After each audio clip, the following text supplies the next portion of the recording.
ನೋಟುಗಳ ಮೇಲೆ ಇನ್ನೂ ಟ್ರಂಪ್ ಸಿಗ್ನೇಚರ್, ಅಮೆರಿಕ ಸಂಚಲನ ನಿರ್ಮಿತ.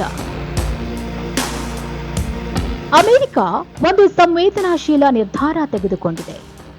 ದೇಶದ 250ನೇ ಸ್ವತಂತ್ರ ದಿನಾಚರಣೆಯ ಸಂದರ್ಭದಲ್ಲಿ ಅಮೆರಿಕದ ಖಜಾನೆ ಇಲಾಖೆ ಪ್ರಮುಖ ಘೋಷಣೆ ಹೊರಡಿಸಿದೆ. ಇನ್ನು ಮುಂದೆ ಮುದ್ರಿಸಲಾಗುವ ಎಲ್ಲಾ ಕರೆನ್ಸಿ ನೋಟುಗಳ ಮೇಲೆ ಅಧ್ಯಕ್ಷ ಡೊನಾಲ್ಡ್ ಟ್ರಂಪ್ ಅವರ ಸಹಿ ಇರುತ್ತೆ ಅಂತ ಹೇಳಿದೆ. ಇದರೊಂದಿಗೆ ಟ್ರಂಪ್ ಆಡಳಿತ 165 ವರ್ಷಗಳಿಂದ ನಡೆದು ಬಂದಿರುವ ಸಂಪ್ರದಾಯಕ್ಕೆ ಗುಡ್ ಬೈ ಹೇಳಿದೆ.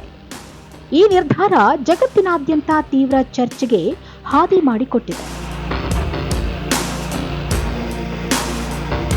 ಅಮೆರಿಕ ಸ್ವಾತಂತ್ರ್ಯ ದಿನ ಆಚರಿಸಿಕೊಂಡು ಕೈಗೊಂಡ ಈ ನಿರ್ಧಾರವನ್ನ ಸರ್ಕಾರವು ಐತಿಹಾಸಿಕ ಸುಧಾರಣೆ ಎಂದು ಬಣ್ಣಿಸಿದೆ. ಇಲ್ಲಿಯವರೆಗೆ ಅಮೆರಿಕ ಕರೆನ್ಸಿಯ ಮೇಲೆ ಟ್ರೆಜರರ್, ಟ್ರೆಜರಿ ಸೆಕ್ರೆಟರಿ ಸಹಿಗಳು ಮಾತ್ರ ಇದ್ದವು. ಅಮೆರಿಕ ಇತಿಹಾಸದಲ್ಲಿ ಅಧ್ಯಕ್ಷರೊಬ್ಬರ ಸಹಿಯನ್ನ ನೇರವಾಗಿ ನೋಟುಗಳ ಮೇಲೆ ಮುದ್ರಿಸ್ತಾ ಇರುವುದು ಇದೇ ಮೊದಲು. ಟ್ರೆಜರಿ ಇಲಾಖೆಯ ಪ್ರಕಟಣೆಯ ಪ್ರಕಾರ ಹೊಸ ವಿನ್ಯಾಸದೊಂದಿಗೆ ಬಿಡುಗಡೆಗೊಳ್ಳಲಿರುವ ನೋಟಿನ ಮೇಲೆ ಟ್ರಂಪ್ ಅವರ ಸಹಿ ಕಾಣಿಸಿಕೊಳ್ಳುತ್ತೆ. ಈ ಬದಲಾವಣೆ ಅಮೆರಿಕ ಕರೆನ್ಸಿಗೆ ರಾಷ್ಟ್ರೀಯ ಅಸ್ಮಿತೆಯ ಜೊತೆಗೆ ನಾಯಕತ್ವದ ಸಂಕೇತವಾಗಲಿದೆ ಎಂದು ಅಧಿಕಾರಿಗಳು ಹೇಳಿದ್ದಾರೆ.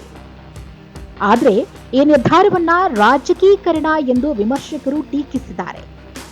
ಅಧ್ಯಕ್ಷ ಟ್ರಂಪ್ ವೈಯಕ್ತಿಕ ಬ್ರ್ಯಾಂಡಿಂಗ್ಗಾಗಿ ಕರೆನ್ಸಿ ವ್ಯವಸ್ಥೆಯನ್ನ ಬಳಸಲಾಗುತ್ತಿದೆ ಎಂದು ಆರೋಪಿಸುತ್ತಿದ್ದಾರೆ.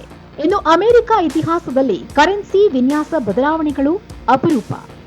ಅದರಲ್ಲೂ ಕರೆನ್ಸಿ ನೋಟುಗಳಿಗೆ ಸಹಿ ಹಾಕುವ ವಿಚಾರದಲ್ಲಿ 1861ರಿಂದ ಜಾರಿಯಲ್ಲಿರುವ ವಿಧಾನವನ್ನ ಬದಲಾಯಿಸಿರುವುದು ದೊಡ್ಡ ನಿರ್ಣಯ ಎಂದು ಪರಿಗಣಿಸಲಾಗಿದೆ. ತಜ್ಞರ ಪ್ರಕಾರ ಈ ಬದಲಾವಣೆ ಅಮೆರಿಕ ಕರೆನ್ಸಿಯತ್ತ ಹೆಚ್ಚಿನ ಗಮನವನ್ನ ಸೆಳೆಯಬಹುದು. ಇದಕ್ಕೆ ರಾಜಕೀಯ ಪ್ರಭಾವ ಪರಿಣಾಮ ಬೀರಬಹುದು ಎಂದು ಹೇಳುತ್ತಿದ್ದಾರೆ. ಒಟ್ಟಲ್ಲಿ ಟ್ರಂಪ್ ಸಹಿ ಇರುವ ನೋಟು ಜನರಿಗೆ ಲಭ್ಯವಾಗುವುದು ಯಾವಾಗ ಎಂಬ ಪ್ರಶ್ನೆಗೆ ಇನ್ನೂ ನಿಖರ ದಿನಾಂಕವನ್ನ ಘೋಷಿಸಲಾಗಿಲ್ಲ. ಆದರೆ ಹೊಸ ನೋಟುಗಳ ಮುದ್ರಣಕ್ಕೆ ಸಂಬಂಧಿಸಿದ ತಾಂತ್ರಿಕ ಪ್ರಕ್ರಿಯೆಗಳು ಈಗಾಗಲೇ ಪ್ರಾರಂಭವಾಗಿದೆ ಎಂದು ಖಜಾನೆ ಇಲಾಖೆ ಹೇಳಿದೆ. ಈ ನಿರ್ಧಾರವನ್ನ ಅಮೆರಿಕನ್ ಕರೆನ್ಸಿಯ ಇತಿಹಾಸದಲ್ಲಿ ಹೊಸ ಅಧ್ಯಾಯದ ಆರಂಭವೇ ಎಂದು ಪರಿಗಣಿಸಲಾಗಿದೆ.